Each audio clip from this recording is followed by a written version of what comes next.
Alô, Libeloite, Alex Clabaióis. Oi, pessoal, tudo bom com vocês? Eu tenho manifestado frequentemente uma preocupação muito grande com o funcionamento das seitas e aqui o sentido amplo, né? Não tenho me restringido apenas àquela seita em que fui forçadamente criado, né? Porque no final das contas são todas iguais. E enquanto esses grupos herméticos fechados se digladiam na disputa por membros e, portanto, de contribuições financeiras, nós aqui sabemos que todas têm o mesmo funcionamento. Existem passos para que você crie uma seita, né? E é muito interessante como os adeptos acabam se digladiando, escreve-se com I, não se diz degladiar, se diz digladiar, em suas disputas, né? Afinal de contas, quem detém a verdade plena e absoluta, né? A gente sabe que qualquer coisa pode ser objeto de adoração, pode virar um deus para você. Uma banda de rock, um escritor genial. Eu, por exemplo, tenho uma adoração por Dostoiévski. Isso não quer dizer que eu vá cultuá-lo. Quer dizer, não sei. Não sei se eu conhecesse, se eu fosse contemporâneo dele, né? Não sei porque eu teria assim muita curiosidade, acho que mais do que isso. Eu seria muito feliz se eu tivesse o prazer de conviver com alguém com tamanha genialidade, né? E ele sim escreveu obras muito interessantes. Nossa, você vai comparar o livro dos Mormons com uma obra de Dostoiévski, você provavelmente precisa de uma internação compulsória, não é? Dostoiévski tem essa coisa de delinear muito bem os perfis psicológicos dos seres humanos. É muito interessante o trabalho que ele faz, né? Eu acho que as pessoas caem nesses esquemas como aquilo que a gente sempre traz, né? Por um momento na vida, ou, sabe, é uma tentativa de fuga, de sublimar suas realidades, de encontrar um sentido para a vida, né? Para um preenchimento, né? Mas a verdade é que realmente você chega nesses locais de adoração, é absorvido, eles te dão o que você está procurando, porque eles sabem o que você quer companhia, você quer amizade, você quer compreensão, você quer um sentido. Mas você vive em confinamento, né? A partir de agora, há todo um isolamento, tá? Em torno de você. Você pode ver que a porta da igreja está aberta, o portão está aberto. Na igreja mão, o portão está sempre aberto, né? Durante os cultos, as reuniões, né? Mas você está preso, né? Você está preso. O portão está aberto, mas você está preso porque eles cativaram a tua mente, né? Então esse é o aspecto que eu tenho buscado trazer sempre, né? Que é esse aprisionamento do indivíduo e o porquê que a pessoa opta por abrir mão de uma reflexão, de uma autocrítica, da livre escolha, da decisão, em busca de uma suposta segurança que traz muitas vezes prejuízos, não é? A verdade é que tudo isso já foi estudado, né? A gente sabe que é todo um comércio religioso, a gente sabe que ocorrem crimes, né? Em boa parte desses impérios econômicos que são essas religiões, essas seitas, né? E o nosso trabalho consiste, portanto, em propor essa reflexão, né? Então, seja muito bem-vindo a esse vídeo em que vamos trabalhar os 7 passos para criar uma religião. Eu posso criar uma, você pode criar outra, e a diferença vai ser se seremos bem-sucedidos, né? Religião sem membros não funciona. Mas nenhum país altamente propenso à espiritualidade, como já trabalhamos aqui também, Acredito que isso não seja nem um pouco difícil. Então vamos lá, vamos começar. Vou pegar o meu óculos aqui, tá? Primeiro passo: escolha uma ideia poderosa, quase megalomaníaca e de difícil acesso ao público leigo. Tá sujo aqui. É interessante. Esse cara é um psicólogo, ele tem um blog chamado Papo de Homem. Ele é autor de livros, uma pessoa muito instruída. Não é um amador, é uma pessoa especializada que sabe o que está dizendo. Deixa eu ver se melhorou, acho que melhorou agora, né? Eu estou um pouco afônico, mas está melhorando. Escolha uma ideia poderosa, quase megalomaníaca e de difícil acesso ao público leigo. Pessoas costumam ser movidas por idealizações. Dificilmente você entregaria sua vida por algo que não tivesse uma expressividade em especial ou soasse grandioso. Provavelmente gastaria seu dinheiro com o carro do ano ou investiria seu tempo numa viagem dos sonhos. O pensamento de seita precisa despertar um anseio maior, a felicidade eterna, a paz de espírito, o paraíso. As pessoas estão engajadas na seita Mormon, por exemplo, porque elas acreditam que elas vão receber o que eles chamam de galardão, uma recompensa no mundo, numa vida, numa extensão, né, dessa vida, que é geralmente relativizada em sua importância, porque uma hora essa vida aqui não vale nada, é um grãozinho de areia. Entretanto, é essa vida que vai determinar o céu que você vai herdar. Então eles têm toda uma hierarquia de céus, né? Celestial, telestial, terrestrial. Nós já trouxemos esse absurdo aqui. Dentro do próprio reino celestial também há mais hierarquia, ou seja, praticamente impossível alcançar o topo da pirâmide. E aí a gente começa logo com esse passo, né? É uma ideia quase que megalomaníaca, é praticamente impossível realizar. E os adeptos precisam sentir-se engajados em uma obra maior, né? Por isso que eles saem por aí com essa mentalidade de evangelização, porque eles querem salvar as pessoas do pecado. E a partir do instante que você entra para o rebanho, agora você é especial, você está efetivamente engajado em algo maior. Você não pertence mais a esse mundo. Você está no mundo, mas não pertence a ele. Frase famosa, hein? Vou trazer um vídeo a semana que vem que vocês vão... Espera que eu vou trazer. Interessante essa frase dele aqui, né? O pensamento de seita precisa despertar um anseio maior.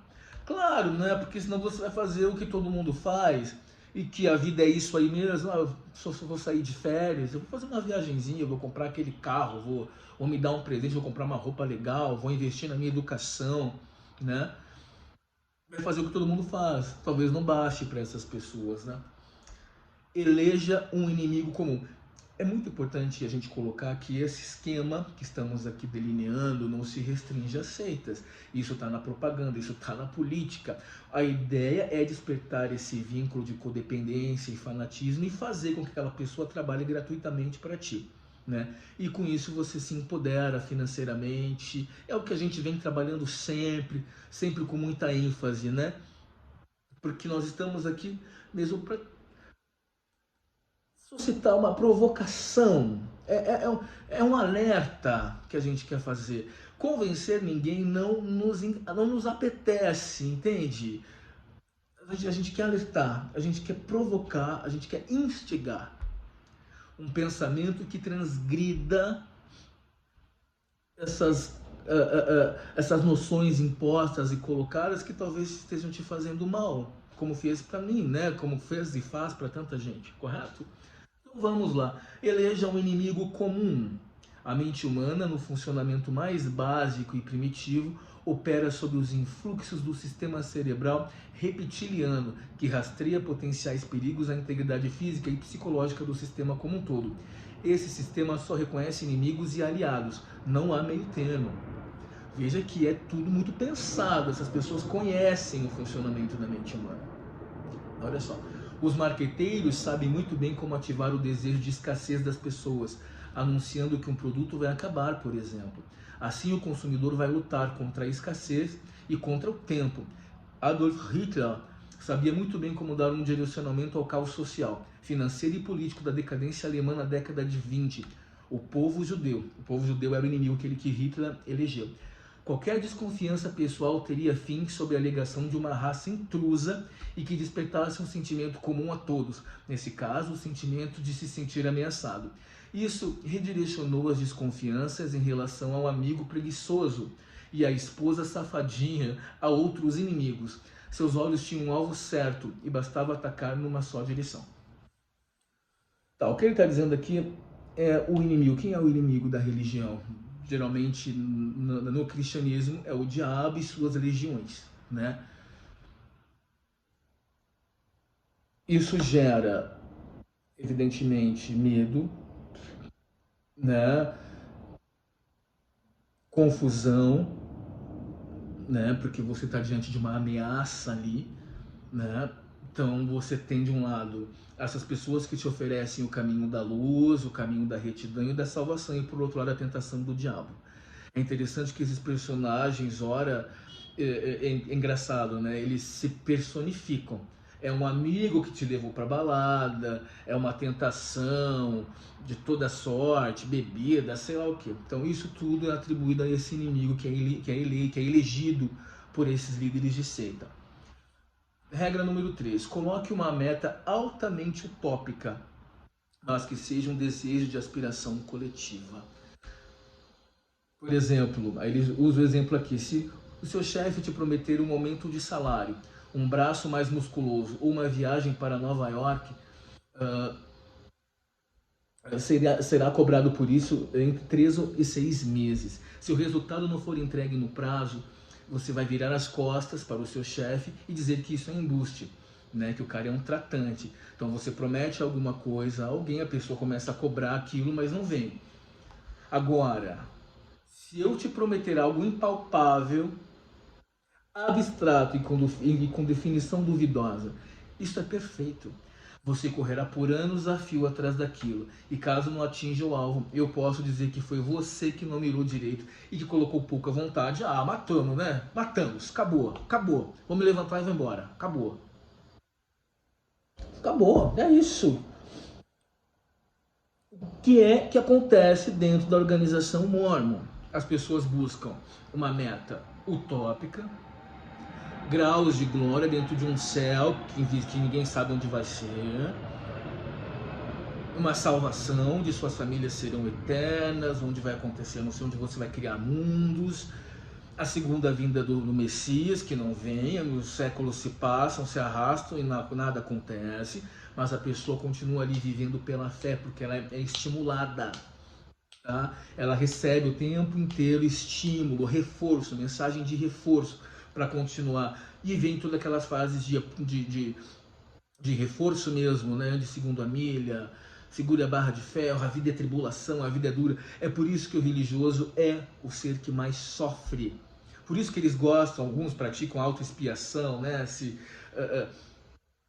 Praticam a autojudiação, se açoitam, porque é pregado que a salvação se alcança pelo sacrifício, pela abstenção, pelo sofrimento. Por isso que ele sofre mais do que eu e você. Embora a gente tenha perdido a paz e não tenhamos mais certas ilusões, a gente já não se preocupa mais em correr atrás de coisas como essas, de uma salvação eterna, por exemplo. A gente quer viver uma vida razoável e, na medida do possível, se realizar, enfim, né? Mesmo diante de tantas dificuldades, né, que possam surgir aí. Não é fato? É muito interessante. Eu te prometo um aumento de salário, você me cobra por isso, porque isso é físico, isso é material. Eu te prometo a vida eterna, você te passo a receita para isso, como os mormons passam, através de manuais, literaturas e pregações, e você não pode me cobrar por nada. Porque eu não estabeleci prazo, eu não disse como seria, eu me afastei da responsabilidade. Eu tô te prometendo, mas eu não garanto, você entendeu? Depende de você. Eu tô te vendendo um produto, veja bem o que acontece dentro. Eu te ofereço um produto, você paga por isso, tá? E se não funcionar, a culpa é sua. O problema é todo seu. Eu posso dizer que você realmente não se esforçou como deveria, né?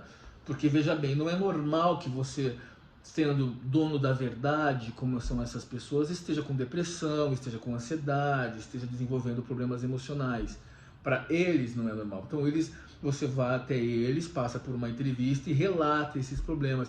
Primeiro, eles vão te aconselhar a buscar um médico. Segundo, o que eles dizem? Espiritualize-se cada vez mais. Ore mais, jejue, leia mais. Aí está a raiz dos seus grandes problemas e você não identificou, porque está se consultando com as pessoas erradas. Você está buscando gurus, você não está buscando profissionais habilitados, você não está se buscando, porque você pode ser o seu próprio psicólogo. Você pode parar para pensar, tentar se organizar, organizar a sua mentalidade, a sua cabeça, para identificar o que está errado. Mas, na verdade, a gente perde o foco, né? Porque a doutrinação é muito pesada e eu entendo perfeitamente. Com o passar do tempo, você realmente vai acreditar que a falha é sua. Ora, não deu certo, né? A culpa é minha, claro que é minha. Afinal, sua autoestima estará balançada e seu sentimento de culpa dominará suas próprias ações. Prato cheio para criar nova meta dentro da grande meta. Sempre há uma meta menor dentro da grande meta. Por isso que eles estabelecem programas de conduta. O adolescente tem um livrinho lá para o vigor da juventude, faça isso, faça aquilo, melhore. São metas espirituais, metas físicas, né? Invista.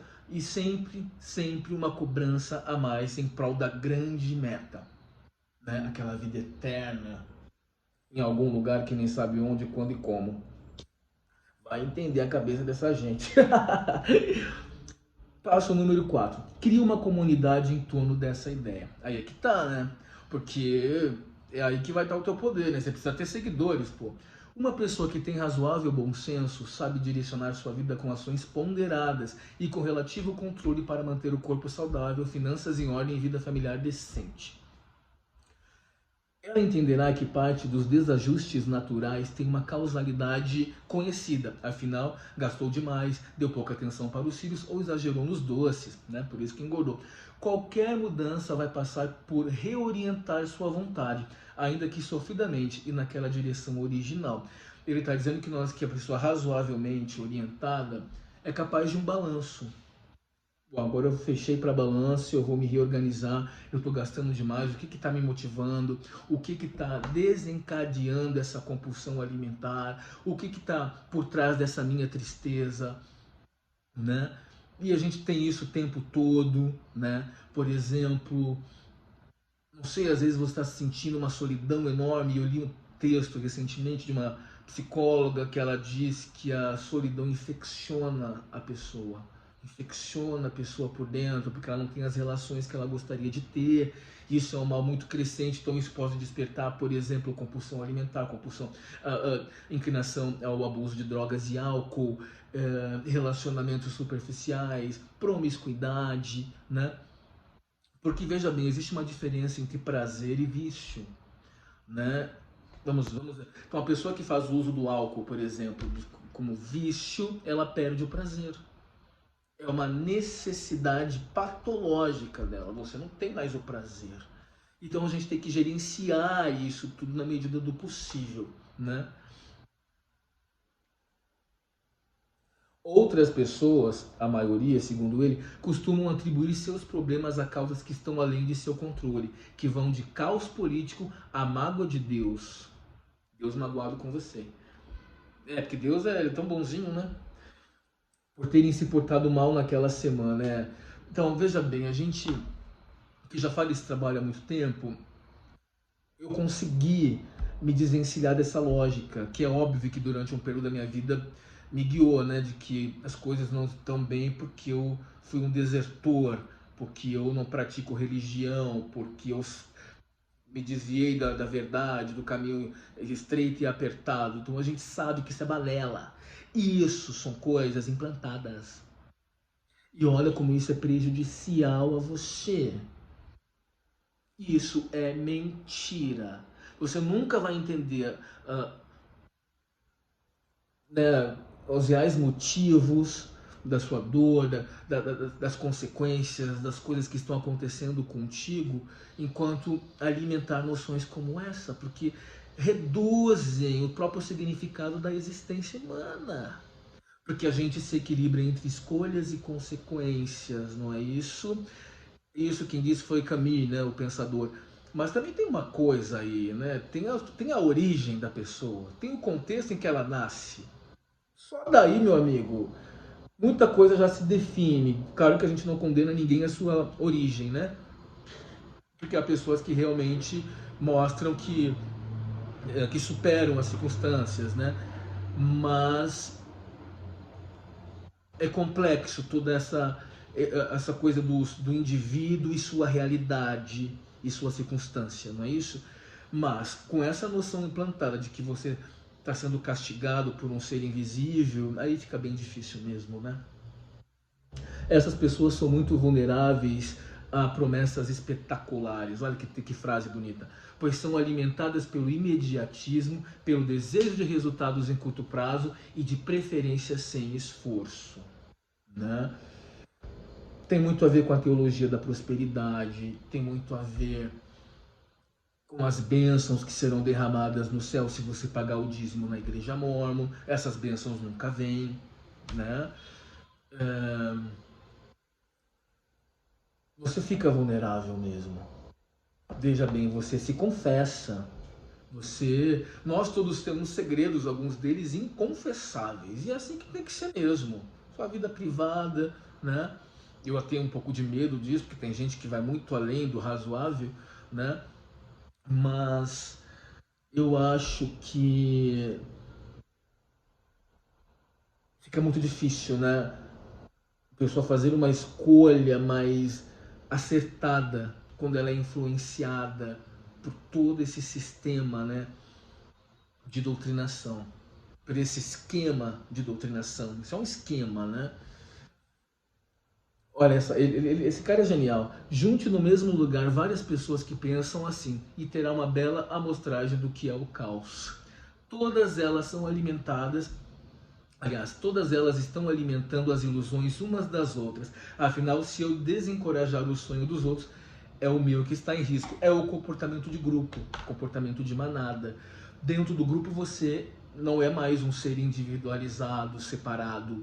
Você só está no grupo porque pensa como todo mundo, né? E aí, meu amigo, qualquer tentativa de desvio do que é pensado ali, por isso que as estruturas são montadas, por isso que as capelas mórmons são daquele jeito que são, terrenos enormes, confortáveis, é para abrigar um grupo, é para abrigar o rebanho. Segundo eles, é o rebanho de Sião, né? Erram miseravelmente, coitados.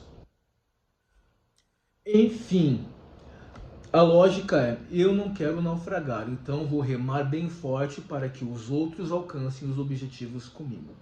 Então é, na verdade, todo mundo remando, remando no mar em direção ao nada, né? Agora, é claro, tá, dá pra gente trabalhar isso aí, tá? Essa é a convicção da pessoa, ela tem uma ilusão estabelecida e tal. Ela se vira bem naquilo ali, ela é codependente, mas ela se vira naquilo ali. Essa é a realidade que ela vai viver. Tem isso também, né? Entenda, não deixa de ser a verdade da pessoa, é a verdade dela, né? Mas ela não vai saber o significado da palavra independência, né? Não vai conhecer. Passo 5. Use métodos de controle dessa comunidade que regulem a integridade física, psicológica ou moral de seus participantes e os diferencie do inimigo comum.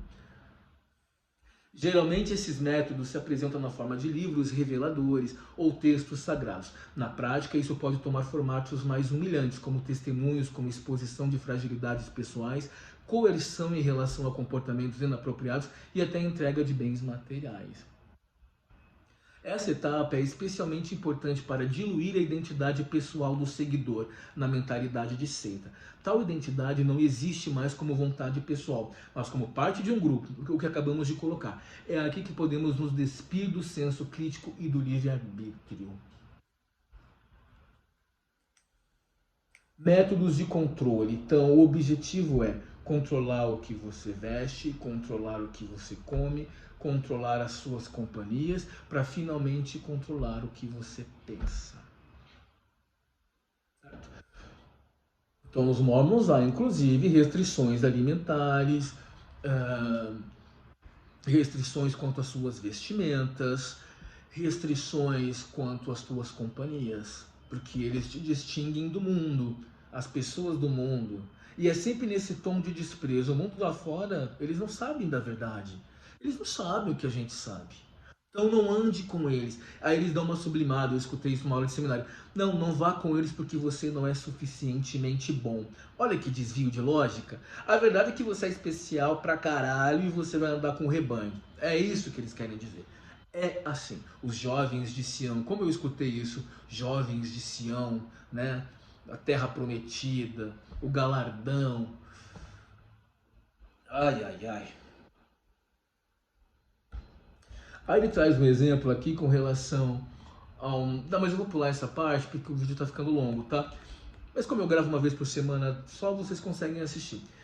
Item 6, e vou deixar lá embaixo, como sempre, na descrição, tá? Invente um evento cataclísmico contra o qual todos devem estar preparados. Isso aqui é muito marcante na seita Mormon. Quando você vai nas conferências, sempre há um vídeo mostrando o caos no mundo.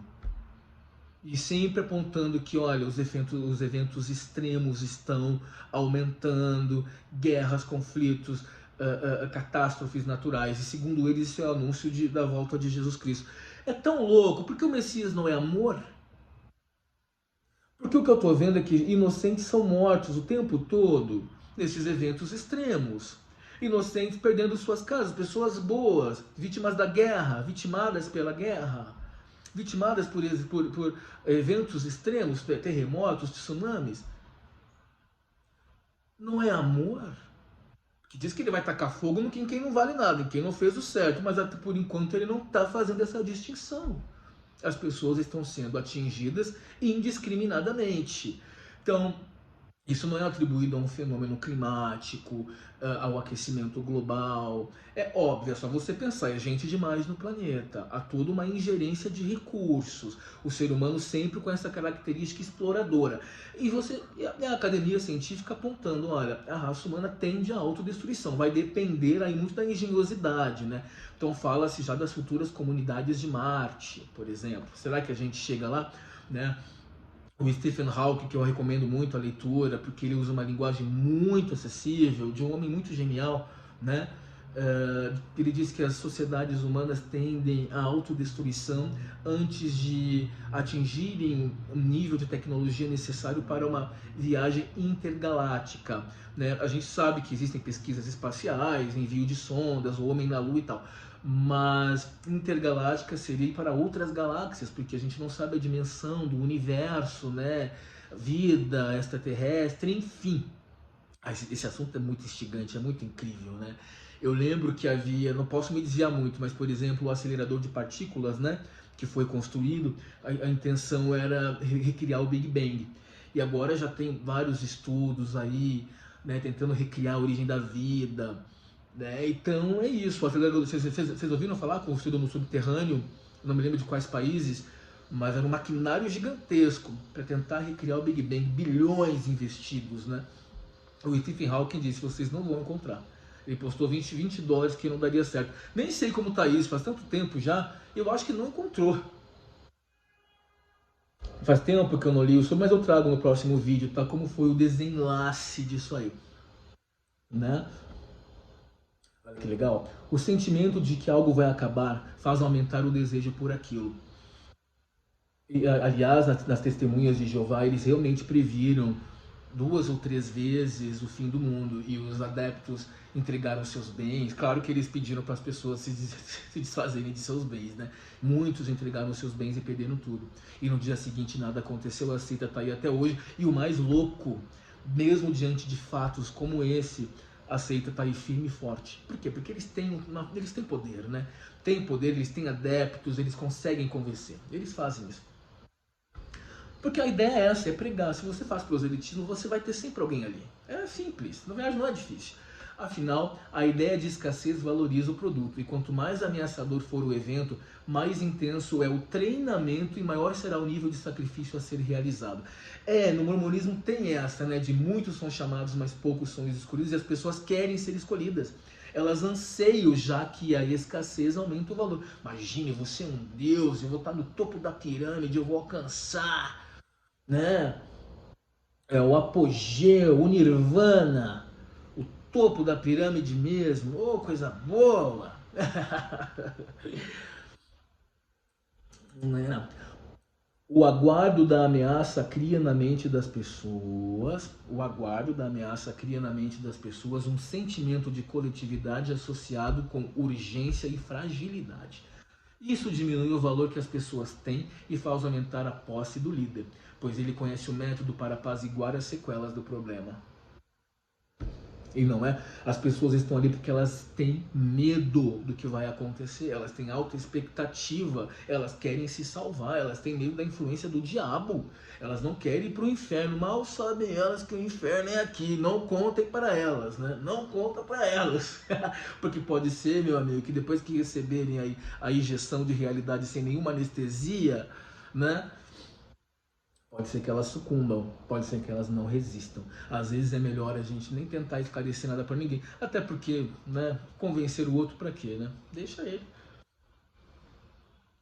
Se o mundo vai acabar, o líder tem o kit salvador. Se é o juízo final, ele tem um acordo especial para preservar os seus prediletos, a fim de que o grupo que está sob sua guarda seja poupado de toda a catástrofe. Tanto é que Sião vai ser reorganizada lá em Utah, que eles disseram que é a terra prometida, né? O ideal é todo mundo ir para lá para ficar sob o guarda-chuva deles, né? Protegidos, né? Interessante isso. Nada vai te acontecer se você estiver conosco. É a falsa noção de uma segurança. Aí ele cita aqui o exemplo de Jim Jones, né, em que 900 seguidores cometeram um suicídio. Havia uma garantia: aqueles que se matassem seriam os escolhidos, e quem fosse covarde e ficasse vivo queimaria no fogo do inferno. Funcionou. Item 7. Vamos lá. Mostre-se como alguém que anteviu ou superou as barreiras que os demais terão que superar. A força do líder vem do fato de que ele teve uma revelação única e que deverá ser passada aos poucos. O argumento é que nem todos estão preparados para o tamanho impacto de tudo aquilo que vem pela frente. Não, você é o líder viu lá, recebeu as placas de ouro, mas você não poderia ver as placas de ouro, por isso que o anjo levou embora, porque a luz é tão grandiosa que você não teria condições de suportar. A visão de Joseph Smith de Deus e seu filho unigênito em carne e osso, em resplendor e glória, tá? Num bosque, curiosamente, num bosque ao lado de sua casa, é demais para a sua vã e pequena e total insignificância. Ele é o eleito, ele é o escolhido, ele recebeu essa visão aos 14 anos de idade. Não é?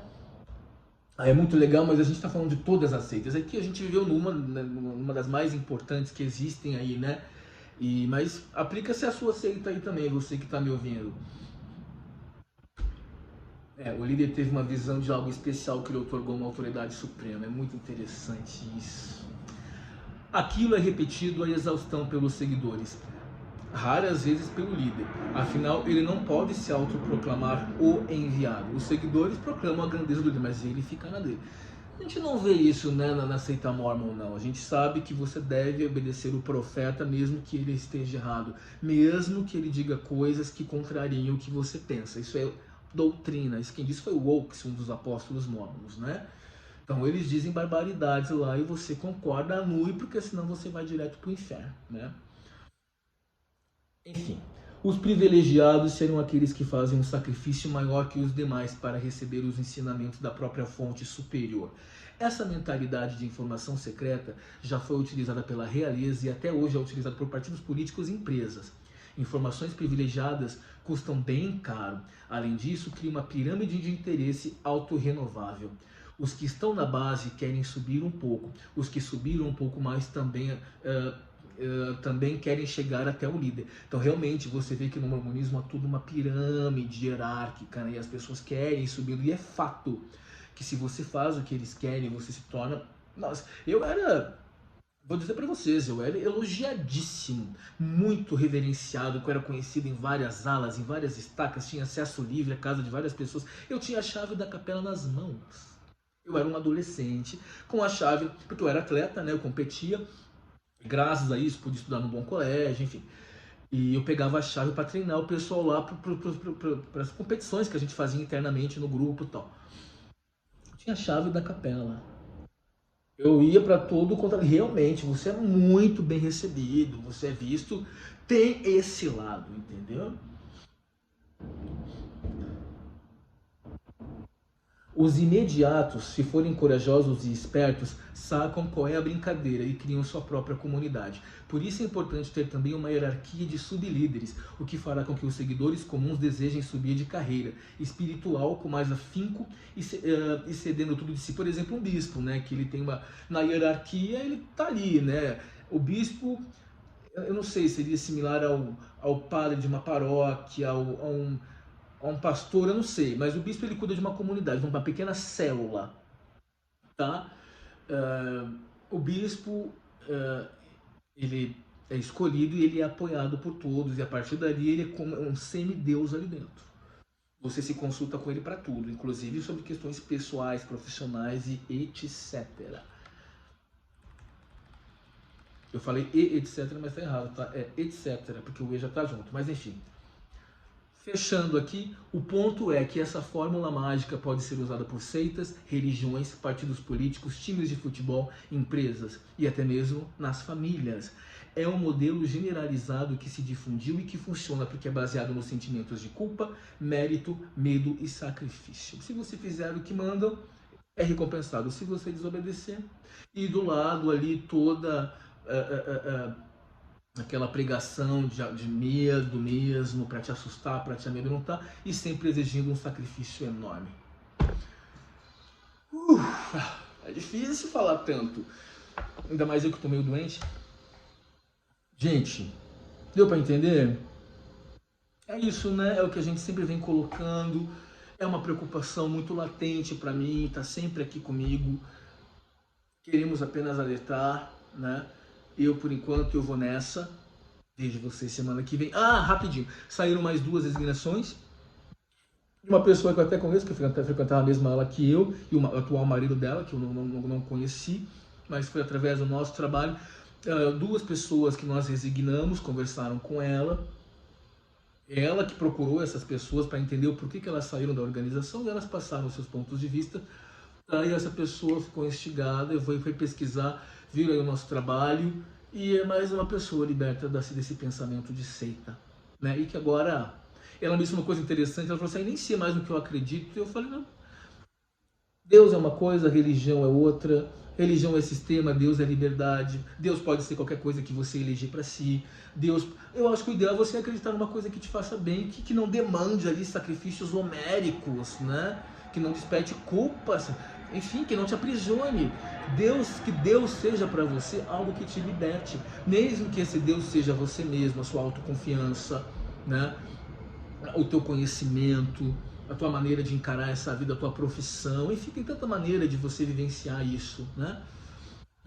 Tá bom? Fiquem com Deus e mais uma vez o diabo que fica espreitando de longe. Vou nessa, tchau!